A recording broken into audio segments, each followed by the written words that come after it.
Iriya ndashaka wenda twiganirire umbwire burangiye utumye bitumye ngira nekereza kure ngira n'amatsiko tibaza ubundi Liliane kuko mu biganiro byose ukora hagarukamo ijambo cyangwa izina nzovu nkibaza ubundi byatangiye gute kugira ngo yisange ukunda nzovu hashize imyaka 3 mukunda ntago ari imyaka 3 ishize mufana mu bitandukanye hashize imyaka 3 mukunda ubundi mbere narajyaga mureba ureba mu dufilm arimo dukomedi nkabona arashimishije ubujya kinamo n'ubujya bari abaseka iyo yishimye nkabona ngavuga ati ariko se ariko none imyaka 3 ishize natangiye kujya mbona nyine nkavuga ati se pasi nibura Imana yazamfashije nibura hazaza hanjye kahateguramo n'uriya muntu nyine nibyo bintu nyine mba numva nshaka kuko mba mbona nyine iyo yishimye nanjye mba nishimye iyo namubonye mba nishimye ubwo mu myaka 3 utangiye kumukunda nyine ugize gerageza kuba washa ukuntu muvugana cyangwa muhura cyangwa wenda byagenze gute ukimara kumukunda wowe wabigenje ute waramushatse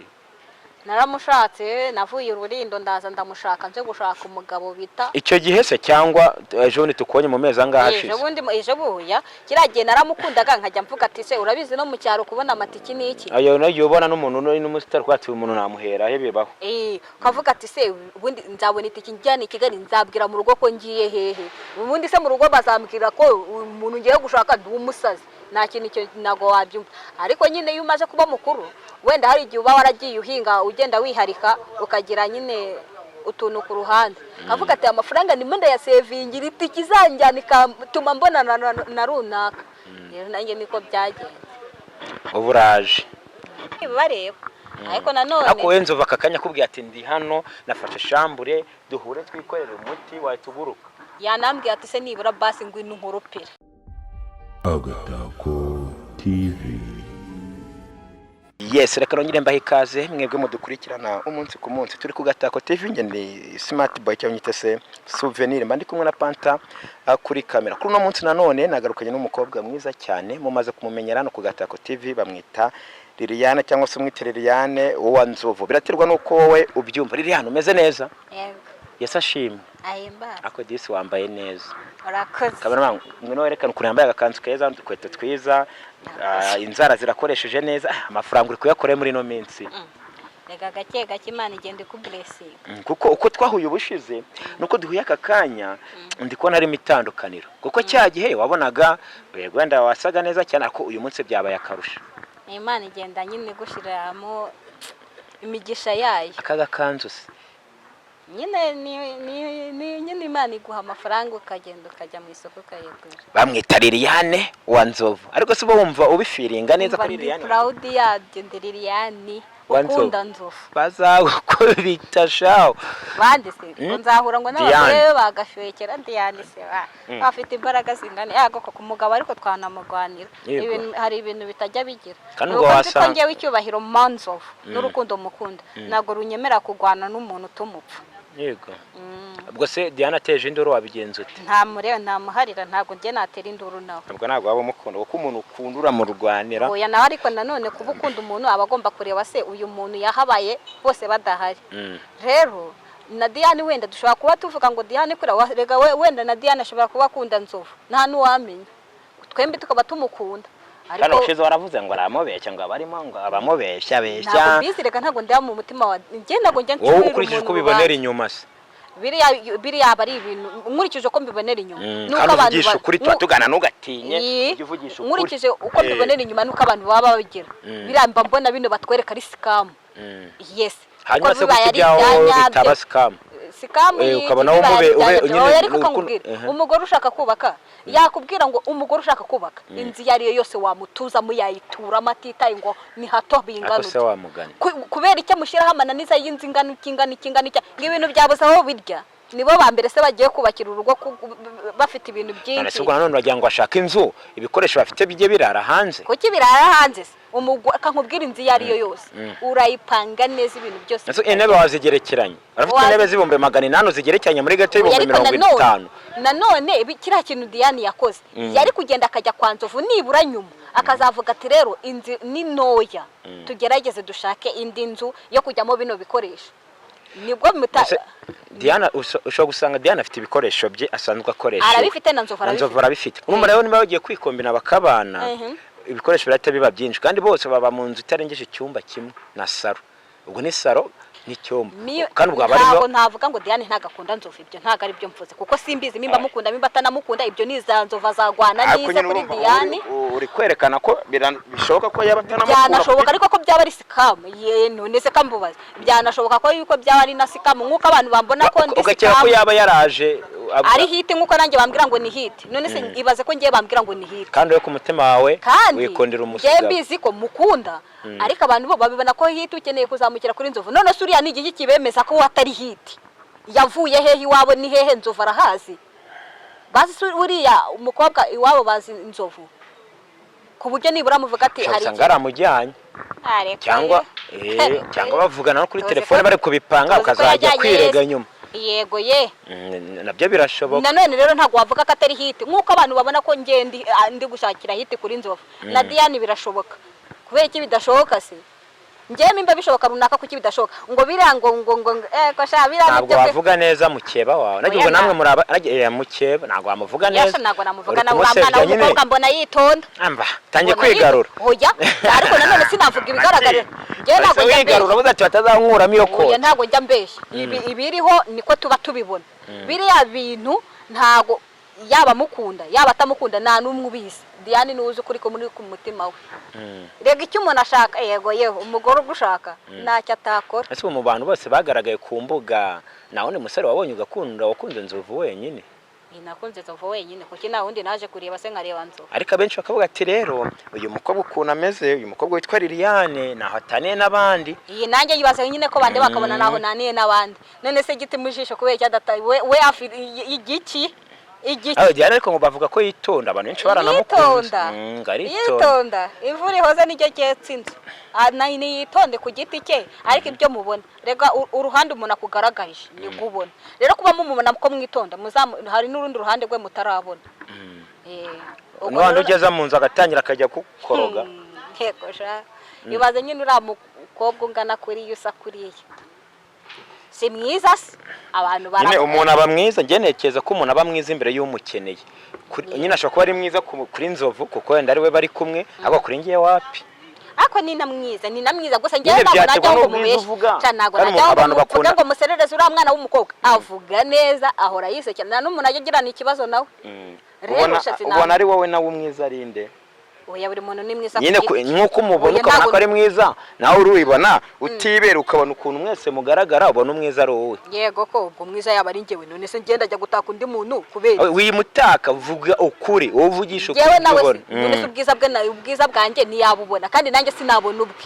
turere nyine mushimi wabo ubonye wavuze ari mwiza mushimi oya ni kureba kuko mbona yitonda yewe njya mbona agerageza no kwita kuri Nzovu. Njya mbona bigerageza kugerageza nyine by'amaco yine mimba atabigerageza kubera kugira ngo abitwereke twebwe abana dusikame yaba ari byo byiza kuko mana yanjye sinifuza kuzongera kubona Nzovu ari kurira ubundi kubera igitsina gore akeneye kubaho yishimye. Nese ukunda Nzovu sibyo tugendana neza ku murongo. Diane nawe akunda Nzovu kandi uvuze ko wifuza ko Nzovu agomba kumera neza akabaho yishimye. Ugize amahirwe sinzi niba ari n'amahirwe kuri wowe Diane akamukunda akanamubera umudamu mwiza byakunezeza kandi ateruwe muri kumwe abayeho yishimye byaneze mutari kumwe. Byaneze ariko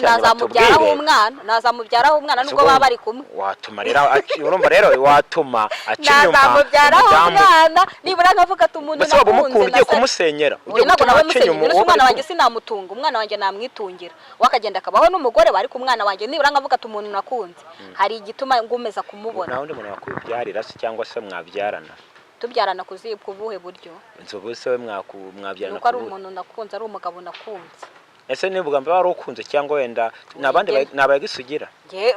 abayekisi ni iki? Abayekisi ni umuntu babyaranye kandi nge nta muntu ndabyarana nawe. Oya umugisi wese biterwa nuko bifata ubwiye n'imibare yawe mwakundanye umuntu wese mwakundanye ubundi aba ari umugisi wawe. None se bwo n'igi kigaragaza ko twakundanye nta gihango dufitanye. Igihango se gihango no kubyara gusa uburiri mwa mwarahuriyemo n'ibiki byose. Yego nicyo mbara rero buriya nge nawe duhuye kano kanya tugahurira mu buriri umva ushaka umbare nkaho nahageze nanjye ndakubara nkaho nawe utahagira nakubonye tumwibagirirwa aho ngaho cyane gose ariko ukora hari ikindi se kiba kiduhujije oya mushaka guhora mugakundana mugahora mu zindi gahunda runaka ako nibyo nyine bikazamo yazamo nyine ubwo urumva nabyo ni urwibutso wanjye rero nawe uhari kuko nawe ndabyarira ntawe uhari ntacyo turi kuba wabyariye hari abo mwakundanyeho abo twakundanyeho abo twakundanyeho ubwo abo twakundanyeho twakabaye tukiri kumwe mimba aba tutari kumwe nta ekisingi abo mwagerageje gukundana naho nyine ntago twagerageje kandi tutarabanye ako wikomeza umutwe nkaho ibibazo ndi gukwaza utabyumva nyine ndimo ndabyumva ntabwo urajya muri relationship kujya muri relationship nayigiyemo ariko hanyuma se wayigiyemo ugiye mu biki inshuti ntago ari ekisi wanje ntacyo ab'inshuti ntacyo bitwaye ahubwo nicyo nashaka kukubaza ni iki abo mwakundanye iyo babonye ukuntu uba wirirwa ku makamera uvuga ngo ukunda nzovu ubona bakubwira gute cyangwa bagusubiza cyangwa wenda na famille yawe cyangwa abavandimwe bawe ni ya message nyine yo kukurimbura ati ngubwo uba wuzuye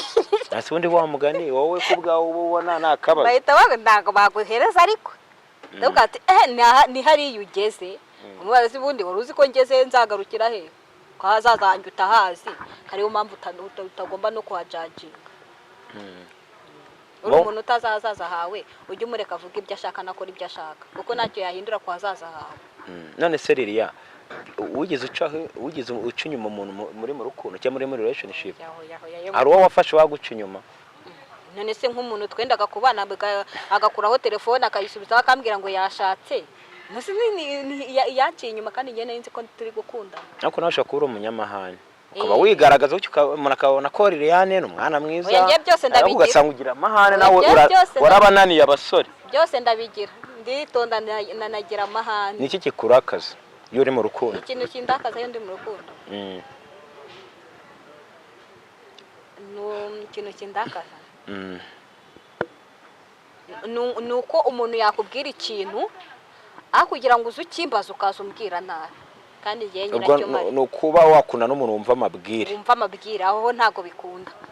bikunda n'umunota umwe nkunda bavuga ko nta nkuru ivugirwa ubusa ku musozi hanyuma njye bivugwaho rero mba mpari ugomba kuza ukayimbaza nase wabyemera wenda rugero ibavuze ngo wasamanye n'umuntu runaka cyangwa ibiki n'ibindi bisa nk'ibyo akaza akabikubaza wabimwemerera neza kangumaze gusambana n'icyaha mu gihe uri mu rukundo n'iki ubukozi kose ubuca inyuma umukunzi wawe yego ko nawe ntabwo ubuze ibyo akora aba ari ukwisayira uze ngo iki nizi ko uzi kumabuye mwana uze ngo nawe rero ubwo nta cyizere ujye ugirira umuntu mukundana uze ngo ukore ibyawe n'agakora ibye mukazategeza iby'Imana izagera oya ntago ari uko nashaka kubivuga ariko nanone kuba tutarabana se tukabana n'ikintu na kimwe turageraho shaka nkubwiza uko umuntu mutarabana biriya niyo muba mwagiye mu murenge shaka nkubwiza umuntu mutarabana udafite ntukajya wizera ko umufite ntago aba ari uwawe pe kuko isaha n'isaha umva byagutungura bikakurenga umuntu mutarabana ntago aba ari uwawe yego aba atari uwawe pe gusa ariko none mugomba kubyiyumvamo mbere yuko biba nimba ukuna n'umuntu mujya mukomeza mureme rero mureme izo nkundo zanyu zitazigera zihaba abagize Imana bagakundana imyaka 5 bakanayibanamo ni byiza ariko nanone ari igihe bitarangira neza rero kuri iki gihe ari experience nyinshi umuntu agenda afata ukavuga ati se ngewe bigenze gutya ntagiye byamera gute none se Liliya ndashaka wenda twiganirire umbwire burangiye utumye bitumye ngira nekereza kure ngira n'amatsiko tibaza ubundi Liliane kuko mu biganiro byose ukora hagarukamo ijambo cyangwa izina nzovu nkibaza ubundi byatamye gute kugira ngo yisange ukunda nzovu hashize imyaka 3 mukunda ntago ari imyaka 3 ishize mufana mu bitandukanye hashize imyaka 3 mukunda ubundi mbere narajyaga mureba ureba mu dufilm arimo dukomedi ngabona arashimishije ubujya akinamo n'ubujya bari abaseka iyo yishimye ngabona ngavuga ati ariko noneho imyaka 3 ishize natangiye kujya mbona nyine nkavuga ati simpasi nibura Imana yazamfashije nibura hazaza hanjye kahateguramo n'uriya muntu nyine nibyo bintu nyine mba numva nshaka kuko mba mbona nyine iyo yishimye nanjye mba nishimye iyo namubonye mba nishimye ubwo mu myaka 3 utangiye kumukunda nyine ugize ugerageza kuba washaka ukuntu muvugana cyangwa muhura cyangwa wenda byagenze gute ukimara kumukunda wowe wabigenje ute waramushatse naramushatse navuye ururindo ndaza ndamushaka nje gushaka umugabo bita icyo gihe se cyangwa ejo bundi tukubonye mu mezi angahe ashize? ejo buya kiragiye naramukundaga nkajya mvuga ati se urabizi no mu cyaro kubona amatiki n'iki ayo nayo ubona n'umuntu n'umusitari kwati umuntu namuhera he bibaho ukavuga ati se ubundi nzabona itiki njyana i Kigali nzabwira mu rugo ko ngiye hehe ubundi se mu rugo bazambwira ko umuntu ngiye gushaka ndi umusazi nta kintu icyo nago wabyumva ariko nyine iyo umaze kuba mukuru wenda hari igihe uba waragiye uhinga ugenda wiharika ukagira nyine utuntu ku ruhande kavuga ati amafaranga ndimo ndayasevingira itiki izanjyana ikatuma mbona na runaka rero nanjye niko byagenze. uburaje waje mu mezi 3 ashize nibwo abantu batangiye kukubona uvuga ko ukunda inzovu. Mbere yaho se muri iyo myaka nk'ibiri yaciyemo cyangwa 2 n'igice wari utarabona teke kozana i Kigali ngo muhore cyangwa wona ngo ushake na nomero ye umuvugisha uri gukunda umuntu ukavuga ati ariko se ubundi ngewe bizaca hehe bizagenda gute se cyane ko narebaga ibiganiro byose akora nkabona nta namba ze nimwe bashyiraho izo nomero z'icyo kiganiro gusa ariko izabatumirwa ntago bajya bazishyira. Utahamagaye wenda bamwe mu bamukoresha se ngo bake nomero zo barabita basesha nawe karigiye ubahamagara yego ariko sha hano hanze isi iri hano hanze abana b'abakobwa baramufata yisariyemo suko umuntu abona ushaka ikintu agashaka noneho kukwicara uri wowe kuvuga ati mimba riri yanashaka nomero za Nzovu reka mukoresha mubwira ko inomero za Nzovu agiye kuza kaza akazifata kandi nkuko nkatwe ntago tuba turi buze gutekereza kure ungera nshobora kwimagina ariko se umuntu niyanyohereza nimero ntagiyiwe kubera iba namusariye mu mutwe wanjye numva hari undi traka sinshobora no kumva ko icyo kintu nta nubwo nibyo bintu nabitekereza ubyibuka ari uko byakubayeho uvuga ati se wowe byakubaye yose barakubwira ati ngwino uzifate ngiye shamba umuntu wazimaye yambereye imfura narazimusabye ndamubwira ati basi wambabariye na wabigerageje se nkakubwira ati we nsanga tubiganiraho ngo we nomero z'umusitari izinde se umusitari nayo gushaka umuntu nashakaga yari Nzovu wenyine turebe no mikoro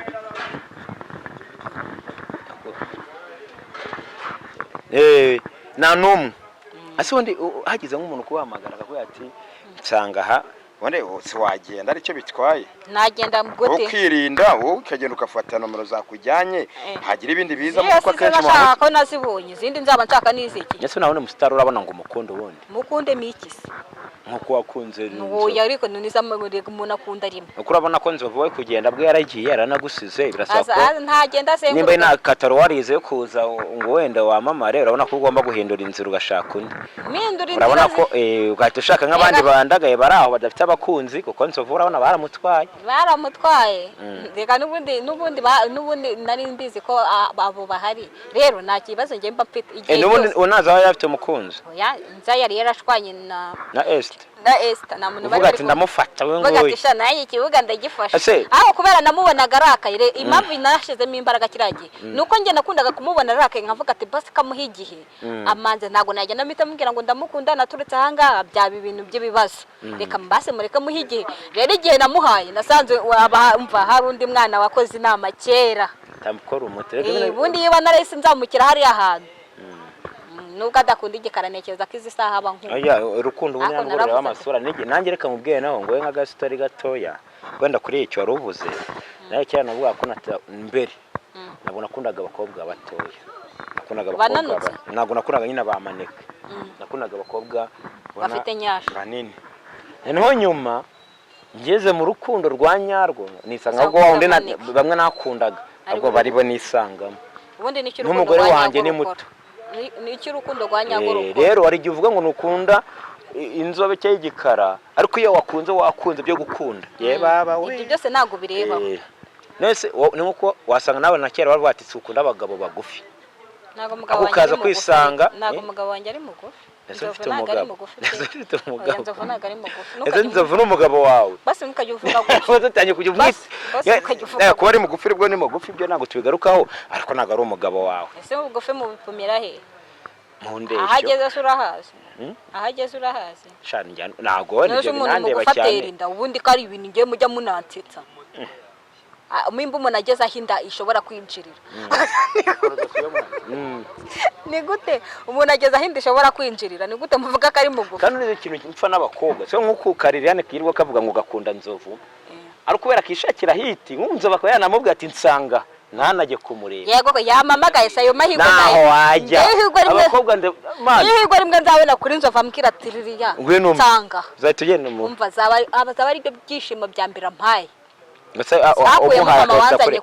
umuhaye akahita agusiga ko abagabo benshi cyangwa abasore benshi ariko bateye iyo batagukunda. Njye nzamuye icyo gihe mpita nanatwita noneho nta mikino mu gihe nizeye ko natatwita sinzigera reka mbonana nawe. Ejo bundi nizo kubona ikiganiro Nzova ari kumwe n'undi mukobwa sinzi ukuntu bamwita Amanda ariko umusereza avuga ngo ahagera ngahatera inda ngo ntabwo ahageze. nawe niko byumva ntago hageze se bari abana ntabwo ari kuhatera inda ahubwo ngo amazi ngahaba amazi none se amazi abahe ntabyo nzi ngewe kandi amazi nzi ko ninde wabimubwiye n'amazi nagiye amazi nagiye hoza hana Amanda ni wambwiye ngo amazi nageze numva Nzova yarabwiye Amanda ati wowe n'ubundi uri mu Kagatare nta kikurimo ngaramubwiye ati se wowe ubundi ayo mazi ubukene wowe wamenya naho waherereye wahageze ntukajye ubishunga Nzova avugisha ukuri avugisha ukuri buriya Nzova buriya avuga ikintu ari ubundi Nzova nicyo kintu n'abantu bakundira kuko ntago ajya abeshya. Hanyuma se ariko se nanone akareba Amanda kuva batarabona nabwirwa n'iki kari mu Kagatare kuba rega umuntu avugisha ukuri ari ryashyiramo n'ibintu kubera ko ari gihe ngo urebe umuntu ngo mu maso ugatuvuga ati uno muntu uko byagenda kose ushobora no gusanga kuri gahunda wapi. Niko Nzova yisobanuye ntago mbizi bye nanuza na runaka wiwe bye nibibareba ariko nanone ako Nzova akakanya kubwiye ati ndi hano nafashe shambure duhure twikorera umuti wahituguruka yanambwiye ati se nibura basi ngwino nkoropera ukara ko nabikora ndi friyeri yabye nanabifiri. Ese uramukunda byanyabyo ririya for sure utigaragaje imbere y'abantu ngo abantu bagufata uko utari ukunda Nzova byanyabyo kandi ibingibi bimubona ngo n'ubustari ngo n'ubustari bwo kwamamara ngo kugira ngo izina ryanjye rizamuke razamuka se shari zamuke kuzamuka biba rizanazamuka kubera ko Nzova no musitari kandi abagiye bamuvugaho cyangwa bamukoreraho cyangwa bamukunda bose bagiye bamenyekana basi ni nk'ubumuye nawe kubera ko Nzova yabadari ntabwo nayo kukumenya niyo nayo kukumenya ntacyo nayo kukumaza nawe ukora gutyo urumva rero ibintu bitangiraga nakunze utankunda akantu nako nzajya ngashiramo mugabo nakunze utankunda akurita yari ko ugenda uzenguruke basi nibura umenye ko ari umukobwa ugukunda igihe urasemo banya akubwira ati akubwira ati tugiye kubana ariko nubwo tugiye kubana uzajya mu burenganzira bwanjye ngewe nigira ahandi wowe ntabwo wanyura ngende mbikore ku ruhande ngaruke wabimwemerera ubundi wabana na Nzova ukayigufuha wasara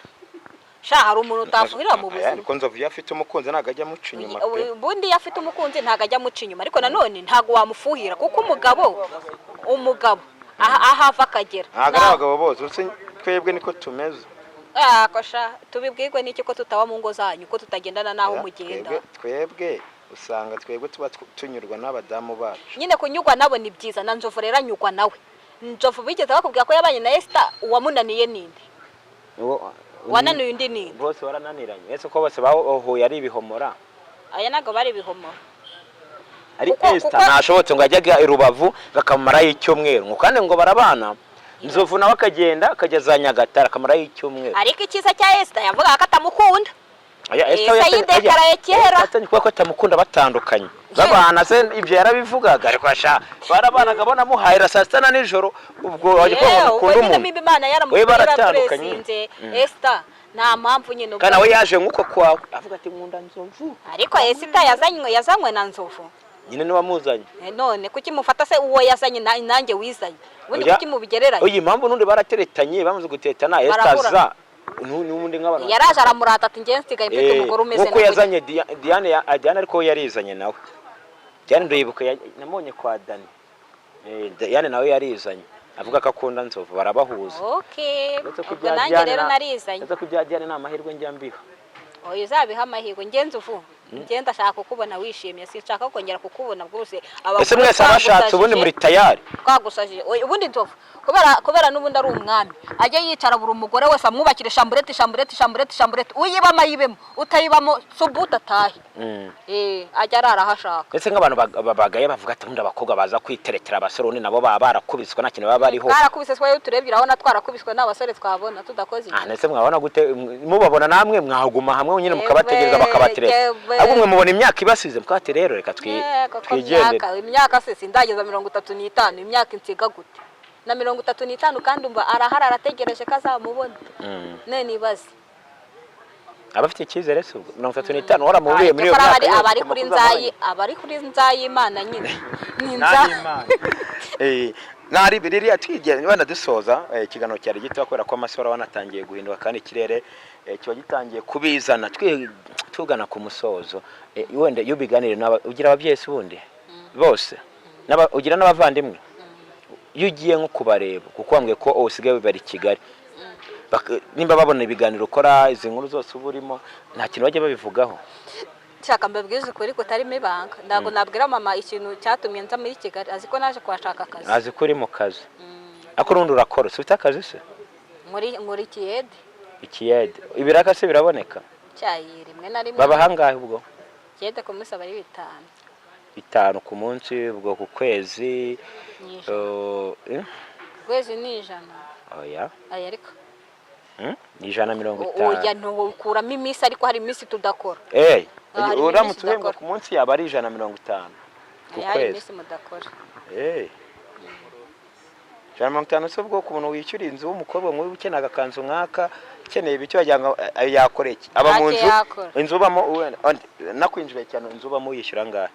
ubungu nabaga 30 none aho nsigaye mba ndi ku bungu ni 80 muri karitsiye karitsiye wapesha uyishyura inzu ya 80 ukorera 5 ku munsi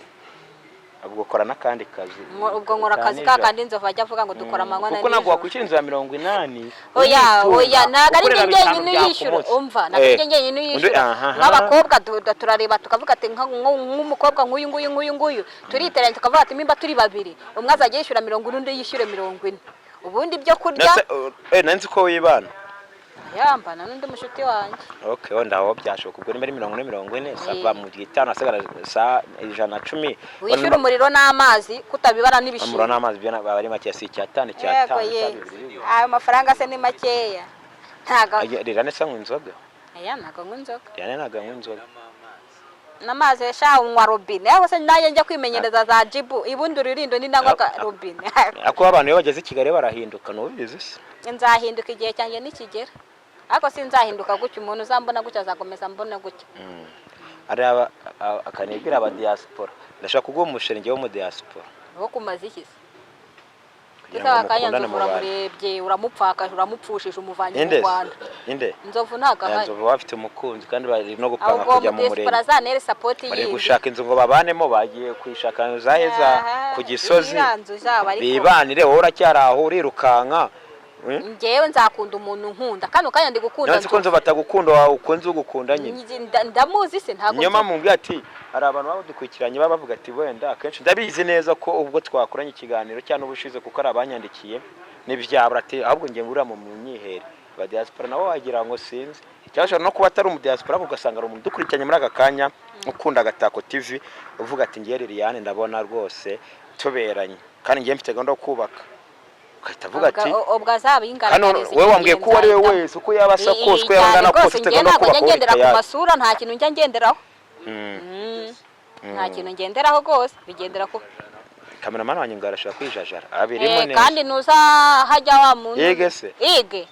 yavunira mu mavi ige n'umutinganyi naga ari umutinganyi ibyo muri bigane nyuma ya kandi isoreza ikiganiro masa yantwaye kandi ari nkuru nje kujya gukora ikanombe mu kanya ngomba kubagerera kugiye bakunzi bagatako TV rero ndi kumwe na Liliane wa Nzovu turi kwiganira tubwira ukuntu yakunze Nzovu atubwira ibindi mwagiye mwumva ikiganiro cyiza twagiranye abamukunze mumbwire nzamugarure ese mubona kunda Nzovu koko mubimbwire muri comment mba mubona koko mwana mukunze kandi mu nyandike kuri nomero yanjye muza kuba mubona ukukiga n'abantu bashaka kwamamaza bose tubahaye ikaze ku muntu wese ufite ibirori ushaka ko tumufatira amashusho meza nabyo biba bihari abashaka sonorisation tuba dufite company twa byose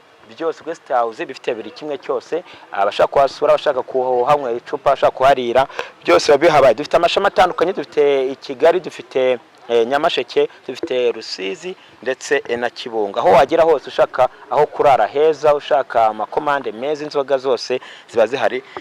umumamaga kuri iyo nomero mbahaye ndetse no ku kiganiro iraza kubireba reka dusoze rero sibyo Lilia yego murakoze cyane nawe wakoze.